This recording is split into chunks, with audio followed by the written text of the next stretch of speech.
Hello everyone, आप सभी का स्वागत है। आज के सेशन में अपन डिस्कस करने वाले हैं फंडामेंटल ऑफ नर्सिंग के कुछ इंपॉर्टेंट टॉपिक्स है जो नॉर्थ सीट 8 को ध्यान में रख के या फिर आने वाले किसी भी नर्सिंग एग्जाम के पॉइंट ऑफ व्यू से अगर अपन देखेंगे तो वो टॉपिक्स है वो इंपॉर्टेंट होने वाले हैं। एक particular subject fundamental of nursing hospital की प्रैक्टिस में हो या फिर आपकी थ्योरी के अंदर हो, इसमें से हमेशा हर नॉर्थ सेट के अंदर कम से कम 10 से 15 या फिर 20 के आसपास क्वेश्चन है वो कहीं ना कहीं डायरेक्टली या फिर इनडायरेक्टली पूछे जाते हैं। तो उन्हीं फंडामेंटल ऑफ नर्सिंग में से कुछ इंपॉर्टेंट टॉपिक्स कौन कौन से हैं जहां से हमेशा क्वेश्चन आते रहते हैं, उन्हीं टॉपिक्स को डिस्कस करेंगे अपन आज के सेशन के अंदर। तो चलिए अपन इसको क्या करेंगे, पहले यूनिट वाइज डिवाइड करके पढ़ेंगे। ओके, यूनिट वाइज डिवाइड करके मैं आपको टॉपिक बताऊंगा ताकि आपके लिए इजी रहेगा सिलेबस के अंदर उसको पढ़ना, सिलेबस के अंदर उसको क्या करना, कंप्लीट करना। चलिए तो फर्स्ट वन अपन स्टार्ट करते हैं कहां से, यूनिट फर्स्ट से।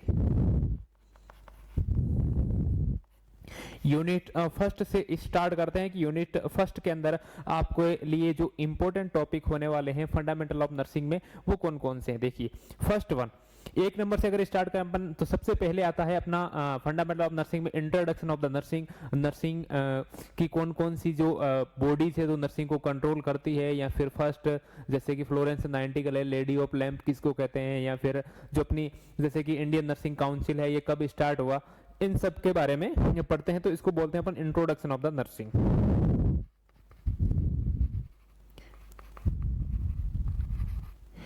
Introduction of nursing. तो कई बार इसमें से क्वेश्चन आपको पूछा जाता है, ओके, जैसे कि ट्रेड नर्सेज यूनियन है, इसका प्रेसिडेंट कौन है, या फिर इंटरनेशनल काउंसिल ऑफ नर्सेज है, इसका प्रेसिडेंट कौन है, इसका जो मुख्यालय हेडक्वार्टर है वो कहाँ पे, तो इससे रिलेटेड आपको कभी कभी क्वेश्चन देखने को मिलते हैं। तो ये आपका एक इंपॉर्टेंट टॉपिक हो गया। सेकंड वन पे आऊं मैं यूनिट फर्स्ट के अंदर, तो सेकंड वन होगा कोड ऑफ इथिक्स और लॉ। हमेशा आपको कोड ऑफ इथिक्स और लॉ से रिलेटेड क्वेश्चन पूछे जाते हैं कि जैसे कि माल प्रैक्टिस हो गया, टोर्ट्स हो गया, बैटरी हो गया, इंटेंशनल टोर्ट्स, अनइंटेंशनल टोर्ट्स, ओके, इन सब के बारे में आपको हमेशा हर एग्जाम में पूछा जाता है। कम से कम 1 या 2 क्वेश्चन देखने को मिलते हैं। तो ये भी एक इंपॉर्टेंट टॉपिक होता है फंडामेंटल ऑफ नर्सिंग का। क्या होगा, code of ethics and laws. Nursing के अंदर कौन कौन सी रेगुलेटरी बॉडी है, कौन कौन से लॉ है जो नर्सिंग को क्या करते हैं, कंट्रोल करते हैं नर्सिंग प्रोफेशन को। ओके, फिर आते हैं अपन थर्ड टॉपिक के ऊपर। थर्ड वन आपका कौन सा टॉपिक है, फंक्शनल नर्सिंग और staffing pattern. Okay, nursing staff कितने टाइप्स का होता है, एक असिस्टिव पर्सनल नर्सिंग आपने सुना होगा, ओके, एक नर्सिंग ऑर्डरली सुना होगा, एक आपने सुना होगा लाइसेंस प्रैक्टिस नर्स जो जिसके पास में ओनली प्रैक्टिस करने का लाइसेंस होता है, और एक होता है आपका रजिस्टर्ड नर्स। ये सब नर्सिंग प्रोफेशन के अलग अलग टाइप है, तो इसके बारे में भी अपन पढ़ेंगे जब भी इसकी क्लासेस होगी फंडामेंटल ऑफ नर्सिंग की। लेकिन आपको ध्यान में रखना है ये एक इंपॉर्टेंट टॉपिक्स है, इसके बारे में आपको हमेशा किया जाता है, पूछा जाता है। उसके बाद में होता है स्टाफिंग पैटर्न। आपको हमेशा पूछा जाता है कि आईसीयू के अंदर जो स्टाफिंग पैटर्न होता है एक पेशेंट के ऊपर वो क्या रहता है, या फिर जनरल वार्ड के अंदर क्या रहता है, हॉस्पिटल की ओपीडी के अंदर क्या रहता है, आईसीयू के अंदर, ओटी के अंदर स्टाफ और जो पेशेंट का रेशियो है वो क्या रहता है। तो कई बार इससे रिलेटेड क्वेश्चन पूछे जाते हैं। तो ये भी आपका क्या है, फंडामेंटल ऑफ नर्सिंग में एक इंपॉर्टेंट टॉपिक है। क्या बोलेंगे अपन इसको, फंक्शनल नर्सिंग, या फिर इसके अंदर क्या आएगा, staffing pattern, staffing pattern. Fourth one बात करूं मैं टॉपिक, तो फोर्थ टॉपिक आपका होगा डिजास्टर एंड ट्राइएज।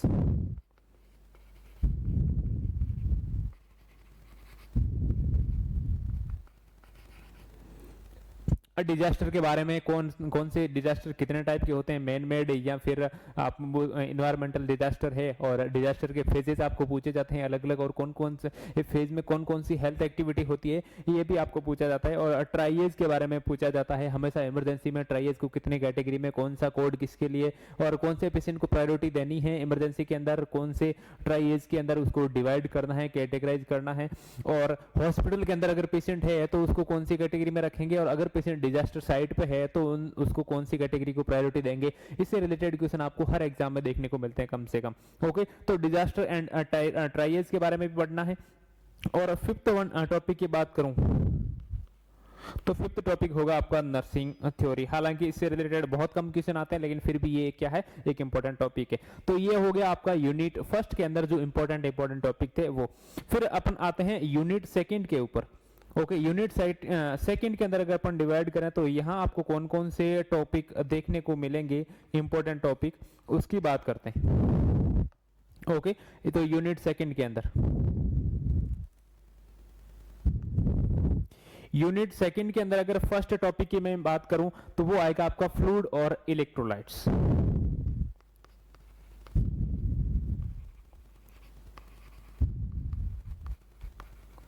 फ्लूइड और इलेक्ट्रोलाइट्स में बॉडी के अंदर कितने टाइप्स के फ्लूइड होते हैं, ओके, इंट्रासेलुलर फ्लूइड कितने परसेंटेज, एक्स्ट्रा सेलुलर कितने परसेंटेज, उस फ्लूइड का मूवमेंट, ऑस्मोसिस, डिफ्यूजन या फिर एक्टिव ट्रांसपोर्टेशन किस तरीके से होता है, और इंट्रासेलुलर इलेक्ट्रोलाइट्स बैलेंस क्या रहता है, एक्स्ट्रा सेलुलर इलेक्ट्रोलाइट्स बैलेंस कैसे रहता है, कौन सा हाइपोटोनिक है, कौन सा हाइपोटोनिक फ्लूइड है, कौन सा आइसोटोनिक है, इन सब के बारे में आपको फ्लूइड और इलेक्ट्रोलाइट्स के अंदर क्या करना होता है, पढ़ना होता है। और कि सेकंड अगर टॉपिक्स की मैं बात करूं यूनिट सेकंड के अंदर तो वो होगा आपका एसिड बेस बैलेंस और इम्बैलेंस। ओके, बैलेंस होगा तभी तो उसका इम्बैलेंस होगा। ओके, एसिड बेस बैलेंस में आपने पढ़ा होगा मेटाबॉलिक एसिडोसिस या फिर एल्कलोसिस, रेस्पिरेटरी एसिडोसिस या फिर एल्कलोसिस, इससे रिलेटेड हमेशा आपको हर एग्जाम में एबीजी की वैल्यू देके पूछेंगे, या फिर पेशेंट के अंदर साइन और सिम्टम्स क्या है वो दिखा के आपको पूछेंगे कि पेशेंट के अंदर कौन सा इलेक्ट्रोलाइट्स इम्बैलेंस है।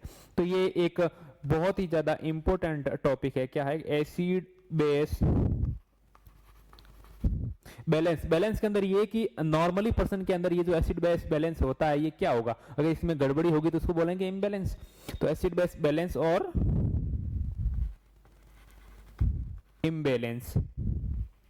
थर्ड वन अगर टॉपिक के ऊपर अपन जाएंगे तो थर्ड वन यूनिट सेकंड के अंदर आएगा वाइटल साइंस। वाइटल साइंस कौन सा इंपॉर्टेंट होता है, किसको प्रायोरिटी देनी है, बच्चों में कौन सा है, एडल्ट के अंदर कौन सा है, और उसकी नॉर्मल वैल्यू या फिर कब नॉर्मल अबनॉर्मलिटी उसके अंदर देखने को मिलेगी आपको। वाइटल साइंस जैसे कि temperature, pulse, respiration rate, blood pressure, SpO2, ये सब, इन सब के बारे में क्या करेंगे, अपन पढ़ेंगे। ठीक है, नेक्स्ट वन आपका टॉपिक होता है ड्रग डोज कैलकुलेशन।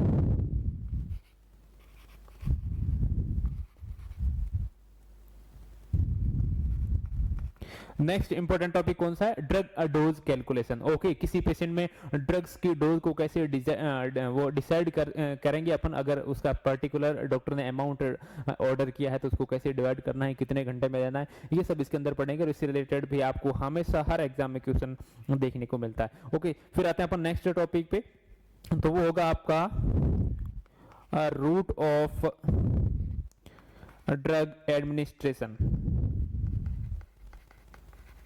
किसी पेशेंट में कौन सी ड्रग्स आईवी रूट से देनी है, कौन सी आईएम से देनी है। Okay, IM most common site कौन सी है, आईवी मोस्ट कॉमन साइट कौन सी है, ये सब, और कौन सी ड्रग आईवी देनी है, आईएम नहीं देनी है, और कौन सी आईएम देनी है, आईवी नहीं देनी है, इन सब के बारे में अपन रूट ऑफ ड्रग एडमिनिस्ट्रेशन के अंदर पढ़ेंगे। कितने रूट्स होते हैं ड्रग्स के, ये सब इसके अंदर इंक्लूड होता है।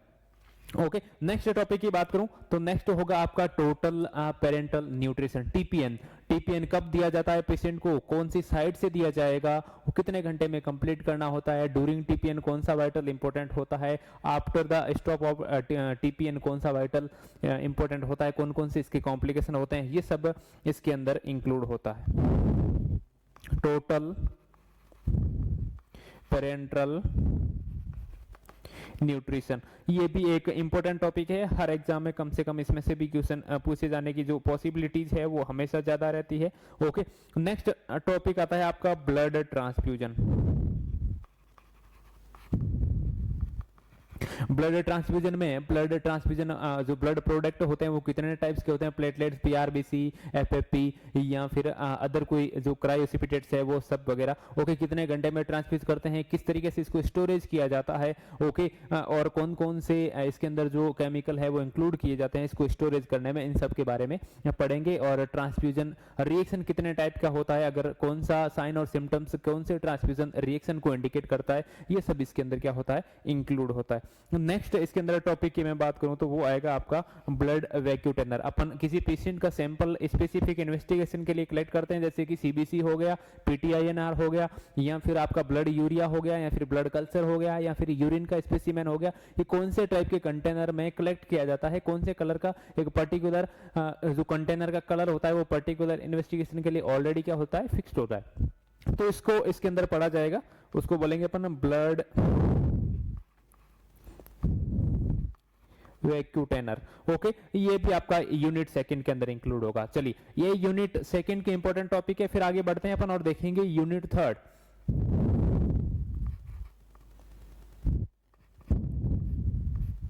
यूनिट थर्ड ओके, अब यूनिट थर्ड की बात करूं मैं तो यूनिट थर्ड के अंदर आपका फर्स्ट टॉपिक आएगा nursing process.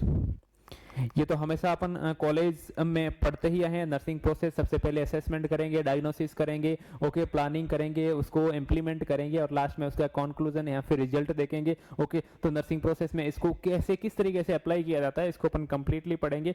Okay, next topic आता है आपका physical examination. Okay, head to toe जो फिजिकल एग्जामिनेशन होता है पर्टिकुलर सिस्टम वाइज वो कैसे किया जाता है और उसके अंदर कौन कौन सी नॉर्मलिटीज और कौन कौन सी अबनॉर्मलिटीज आपको देखने को मिलती है और वो अबनॉर्मलिटीज कौन सी डिजीज को इंडिकेट करती है, ये सब अपन पढ़ेंगे किसके अंदर, फिजिकल एग्जामिनेशन के अंदर।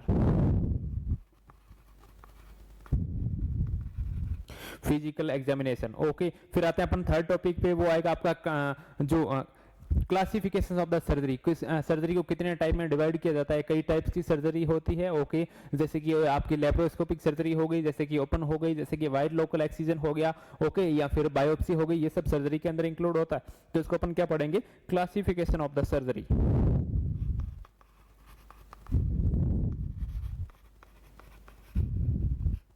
ये आपके फंडामेंटल ऑफ नर्सिंग का क्या है, एक और इंपॉर्टेंट टॉपिक है। नेक्स्ट वन आगे बढ़ते हैं। ओके, तो पेशेंट की सर्जरी अगर करनी है तो उसकी पेरी ऑपरेटिव नर्सिंग केयर भी करनी पड़ेगी। पेरी ऑपरेटिव मींस उसकी सर्जरी से पहले, ड्यूरिंग द सर्जरी और आफ्टर द सर्जरी जो नर्सिंग का रोल होता है वो क्या होगा और किस तरीके से आप उस पेशेंट की नर्सिंग केयर करेंगे किसी सर्जरी से पहले, during the surgery and after the surgery. तो ये सब इंक्लूड किसके अंदर होता है, perioperative, perioperative nursing. फिर आता है नेक्स्ट टॉपिक पे, तो नेक्स्ट टॉपिक आपका कौन सा होगा, सर्जिकल सेफ्टी चेकलिस्ट। हमेशा आपने ओटी के अंदर पढ़ा होगा सर्जिकल सेफ्टी चेकलिस्ट के अंदर sign in, okay, time out, sign out, okay, ये 3 स्टेप्स होते हैं सर्जरी के अंदर, पेशेंट के इन होने से पहले, पेशेंट के इंसिजन लगने से पहले एंड पेशेंट के आउट होने से पहले। ये आपको फेजेस होते हैं वो कंप्लीट करने पड़ते हैं। इसमें कौन कौन से पॉइंट होते हैं जिसको इंक्लूड किया जाता है, इन सबको अपन पढ़ेंगे किसके अंदर, सर्जिकल सेफ्टी चेकलिस्ट के अंदर। सर्जिकल सेफ्टी चेकलिस्ट के अंदर। ओके, फिर नेक्स्ट टॉपिक की बात करूं तो नेक्स्ट आपका जो ओटी के अंदर या फिर कहीं पे भी आपकी माइनर ओटी हो गई वहां पे आप सर्जिकल ब्लेड यूज में लेते हैं, हमेशा कांटेक्ट में आते हैं। इमेज बेस आपको जो हर एग्जाम में क्वेश्चन भी पूछा जाता है कि कितने नंबर की ब्लेड है और कौन से प्रोसीजर में कौन सी ब्लेड यूज में लेते हैं, तो इसको भी अपन पढ़ेंगे क्या, सर्जिकल ब्लेड। और इसके अलावा ओटी के अंदर जो क्वार्टरी, मोनोपोलर हो गया, बाइपोलर हो गया, हार्मोनिक हो गया, थंडरबीट जैसे हो इंस्ट्रूमेंट हो गया, या फिर आपने लाइगासोर देखा होगा या फिर पढ़ा होगा इसके बारे में। तो जो कौन कौन से एनर्जी सोर्सेस है वो ड्यूरिंग द सर्जरी यूज में लिए जाते हैं सर्जरी को थोड़ा सा इजी करने के लिए या फिर सर्जरी को कंप्लीट करने के लिए। तो उन सबके इंस्ट्रूमेंट कौन से मेथड पे काम करते हैं, किस तरीके से काम करते हैं और कौन सा कहाँ पे यूज में लिया जाता है, इसके बारे में भी अपन पढ़ेंगे। तो उसको क्या बोलेंगे अपन, सर्जिकल ब्लेड और एनर्जी सोर्सेस। सर्जिकल ब्लेड्स के बारे में पढ़ेंगे और किसके बारे में पढ़ेंगे, एनर्जी सोर्सेस के बारे में। नेक्स्ट वन टॉपिक की बात करूं तो next one topic, surgery complete होने के बाद पेशेंट की च्यूचरिंग की जाती है या फिर किसी भी वुंड को क्लोज करने के लिए, वुंड एजेस को अप्रोक्सीमेट करने के लिए क्या किया जाता है, च्यूचरिंग की जाती है। तो वो च्यूचरिंग कितने टाइप की होती है, कौन सी वुंड पे या फिर कौन सी सर्जरी कौन सी च्यूचरिंग, कहाँ पे किस ऑर्गन पे कौन सी च्यूचरिंग यूज में ली जाती है, कितने टाइप की होती है, कौन सी नोट होती है, ये सब अपन पढ़ेंगे किसके अंदर, सर्जिकल च्यूचर्स के अंदर।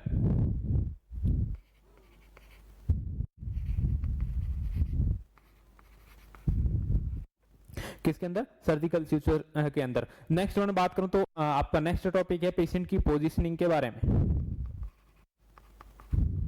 पोजीशनिंग के बारे में, कौन से प्रोसीजर में कौन सी पोजीशन दी जाती है पेशेंट को पर्टिकुलर सर्जरी में या फिर पर्टिकुलर किसी प्रोसीजर के अंतर्गत या फिर ड्यूरिंग द प्रोसीजर कौन सी पोजीशन दी जाती है, वो अपन पढ़ेंगे इस टॉपिक के अंदर, पोजीशन के अंदर। नेक्स्ट वन बात करूं तो नेक्स्ट आपका टॉपिक होगा ट्यूबिंग प्रोसीजर। पेशेंट को ट्यूबिंग प्रोसीजर में क्या इंक्लूड होगा, जैसे राइज ट्यूब हो गया, जैसे ईटी ट्यूब हो गया, कैथेटराइजेशन हो गया, या फिर आपका एफजे ट्यूब, जीजे ट्यूब, ओके, ये सब ट्यूबिंग सेंट्रल लाइन है या फिर ये सब किसके अंदर आएंगे, कैनुला है, ये सब आएंगे ट्यूबिंग सिस्टम के अंदर। तो इसको अपन पढ़ेंगे ट्यूबिंग प्रोसीजर में।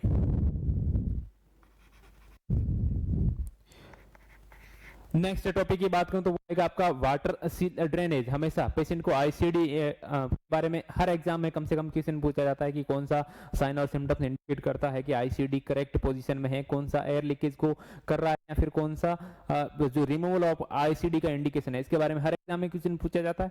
तो अपन इसको अलग से पढ़ेंगे वाटर सील ड्रेनेज को।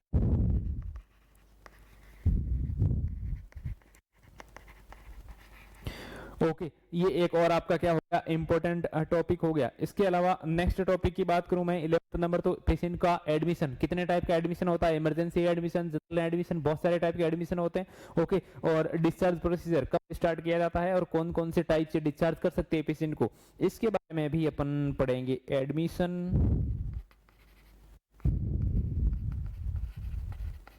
And discharge. ओके इसके अलावा नेक्स्ट टॉपिक की बात करूं तो मैं आपका पेशेंट यूनिट और types of the bed making. Okay patient के कितने यूनिट्स होते हैं, कितने यूनिट्स में पेशेंट को एडमिट करते हैं, और जो बेड मेकिंग के टाइप्स है वो कितने टाइप्स के होते हैं उसको पढ़ेंगे अपन। Patients units and types of bed making. Okay तो ये आपका थर्ड यूनिट कंप्लीट हो गया। नेक्स्ट आगे बढ़ते हैं और अपन देखते हैं यूनिट नंबर 4 के अंदर आपको कौन कौन से टॉपिक्स देखने को मिलते हैं या फिर किस किस को अपन इंक्लूड करेंगे। ये यूनिट वाइज इस तरीके से डिवाइड किया गया है ताकि अपने को थोड़ा सा पढ़ने में क्या हो, इजी हो। एक मिलते जुलते जो यूनिट्स है उसको थोड़ा सा कंबाइन करने की कोशिश की गई है तो आपको क्या हो, पढ़ने में थोड़ा सा इजी हो।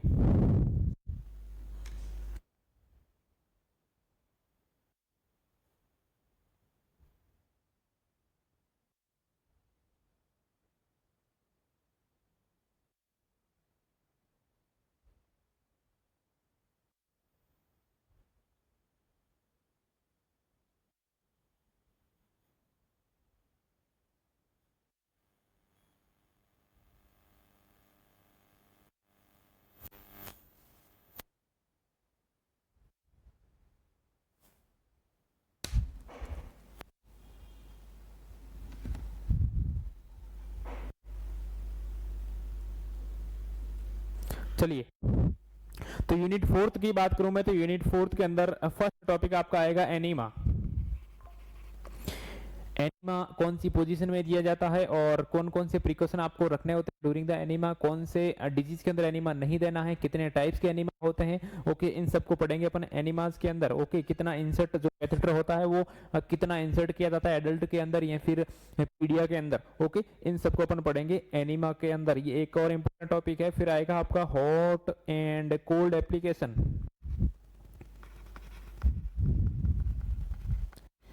हॉट एंड कोल्ड एप्लीकेशन की बात करूं तो इंडिकेशन इसके बारे में कहां पे कौन सा एप्लीकेशन यूज में लिया जाता है और इसका वाटर जो होता है उसका टेम्परेचर क्या रहेगा, कौन सी डिजीज में क्या रखेंगे। इसके अलावा बेड सोर के बारे में पढ़ेंगे, बेड सोर के स्टेजेस के बारे में पढ़ेंगे, इसके ट्रीटमेंट के बारे में पढ़ेंगे और कौन कौन सी पोजीशन बेड सोर में देनी है, कौन कौन से पॉइंट है जहां पे बेड सोर मोस्ट कॉमनली आपको देखने को मिलते हैं, इन सब के बारे में। नेक्स्ट टॉपिक आपका आएगा कौन सा, यूरिन एनालिसिस।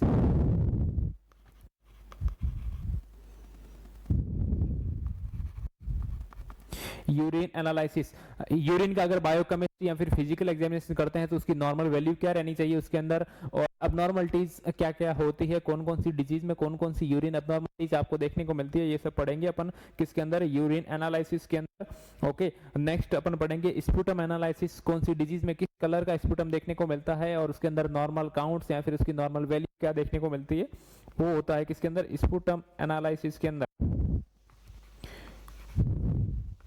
स्पुटम एनालिसिस के अंदर। नेक्स्ट इस यूनिट के अंदर बात करूं तो वो आएगा आपका सीएसएफ एग्जामिनेशन। सीएसएफ के अंदर उसकी जो कंटेंट होते हैं, फिजिकल एग्जामिनेशन या फिर बायोकेमिस्ट्री एग्जामिन करेंगे सीएसएफ को, तो उसके अंदर नॉर्मल वैल्यू अबनॉर्मल वैल्यू कौन सी डिजीज में और कौन सी साइड से सीएसएफ को कलेक्ट किया जाता है, इस सब के बारे में पढ़ेंगे किसके अंदर, सीएसएफ एग्जामिनेशन के अंदर। ओके फिर नेक्स्ट अपन आएंगे स्टूल के अंदर, स्टूल को भी एग्जामिन करेंगे, स्टूल की अबनॉर्मलिटी पढ़ेंगे, कौन सी डिजीज के अंदर किस टाइप का स्टूल आपको देखने को मिलता है। ओके चलिए जैसे कि रिबन लाइक स्टूल हो गया, कंजेनिटल मेगाकोलोन में, राइस वाटरी जो डायरिया होता है टाइफाइड में, ये सब क्या है पर्टिकुलर डिजीज को इंडिकेट करते हैं स्टूल के टाइप, तो इस सब को पढ़ेंगे अपन। नेक्स्ट टॉपिक की बात करूं तो जो डेथ की स्टेजेस, आपने डापडा के बारे में सुना होगा।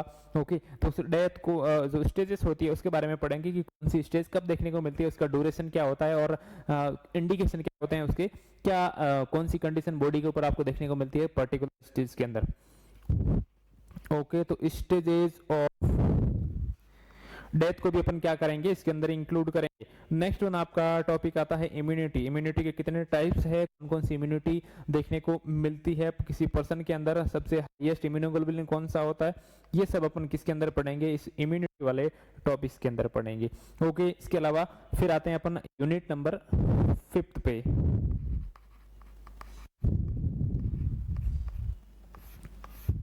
यूनिट नंबर 5 के अंदर फर्स्ट टॉपिक की बात करूं तो बायोमेडिकल वेस्ट मैनेजमेंट, कौन सा जो बायोमेडिकल वेस्ट है वो कौन से कलर में डिस्कार्ड किया जाता है, इस सब के बारे में पढ़ेंगे अपन। बायो मेडिकल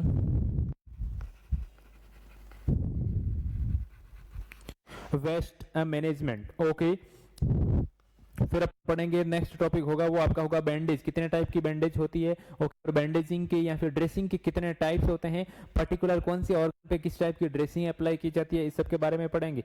ओके, नेक्स्ट आप पढ़ेंगे बायोप्सी, कितने टाइप की बायोप्सी होती है उसके बारे में पढ़ेंगे अपन। ओके, सेंटिनल बायोप्सी होती है।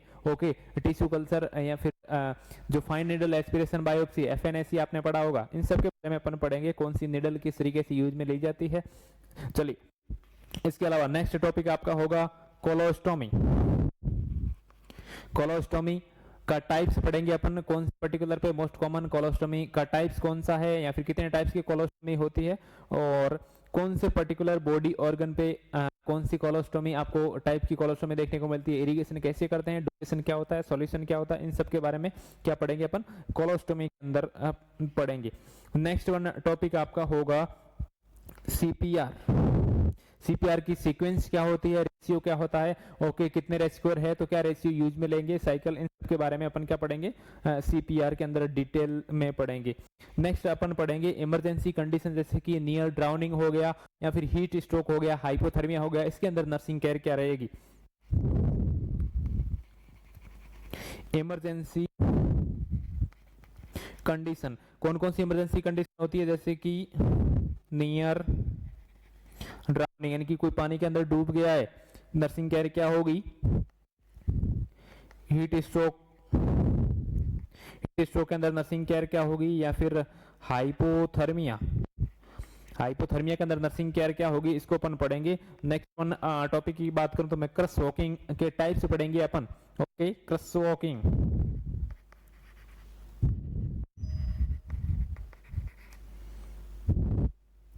नेक्स्ट टॉपिक की बात करूं तो इमरजेंसी कोड जो हॉस्पिटल में होते हैं, रेड कोड किसके लिए, ब्लू कोड किसके लिए, किसको इंडिकेट करता है, इस तरीके से कोड अलग अलग हॉस्पिटल में यूज में लिए जाते हैं, उसको अपन क्या पढ़ेंगे यूनिट 5 के अंदर, इमरजेंसी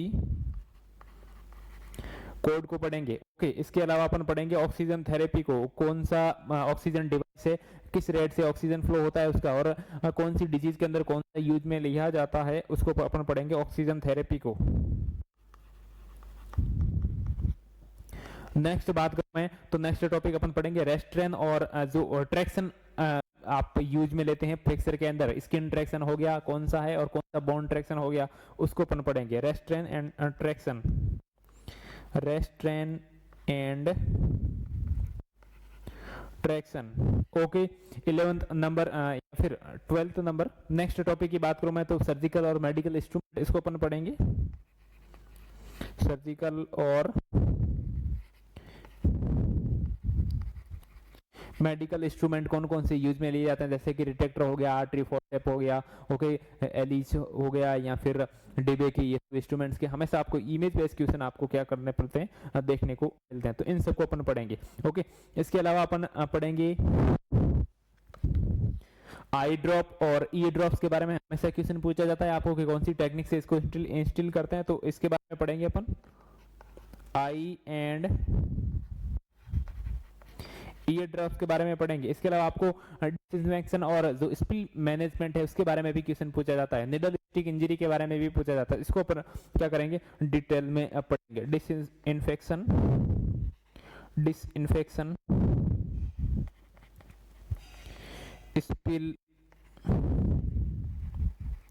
मैनेजमेंट, डिसइंफेक्शन हो गया, स्पिल मैनेजमेंट हो गया, या फिर बात करें किसकी, निडल स्टिक इंजरी की, वहां पे नर्सिंग रिस्पॉन्सिबिलिटी क्या रहती है, प्रायोरिटी क्या रहती है, सीक्वेंस क्या रहता है, इन सबको अपन क्या पढ़ते हैं यूनिट 5 के अंदर कंप्लीट पढ़ेंगे। इस तरीके से अपन ने क्या कर दिया है, unit wise fundamental of nursing के टॉपिक्स को अपन ने क्या कर दिया है, अलग अलग लेयर्स में डिवाइड कर दिया है।